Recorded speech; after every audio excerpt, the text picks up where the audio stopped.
আজকে সঞ্জয় সাজা ঘোষণা হবে, তার আগে তার বক্তব্য শুনবেন বিচারক। কিন্তু এই সাজা ঘোষণার আগের দিন নির্যাতিতার বাবার বিস্ফোরক মন্তব্য। তিনি বলছেন যে শুধু সঞ্জয় নয়, আরো অনেকে জড়িত।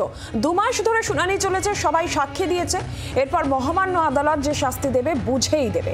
এই মন্তব্য আরজিকর নির্যাতিতার বাবার। ডিএনএ রিপোর্ট ভাইরাল হয়ে গিয়েছে, স্পষ্ট বোঝা যাচ্ছে আরো অনেকের উপস্থিতি সেখানে ছিল, মন্তব্য করেছেন তিনি।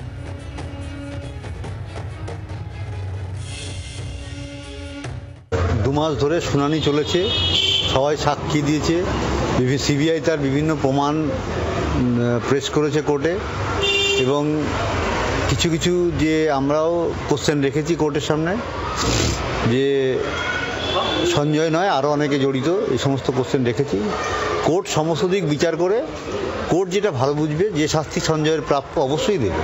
শুধু তো সঞ্জয়ের শাস্তিতেই আপনারা খুশি? না না না, এটা তো আমি কি বললাম, যেটা তো বিচারের প্রথম যে সিঁড়ি, সেটা সবই আমরা পার করতে পেরেছি। তদন্ত ঠিকঠাক মতন হলে পরবর্তীকালে আরও আসামি আসবে, এবং ডিএনএ রিপোর্ট যে দেখা যাচ্ছে এখন ভাইরাল হয়ে গেছে, সেখানে তো অনেকের উপস্থিতি পরিষ্কার বোঝাই যাচ্ছে।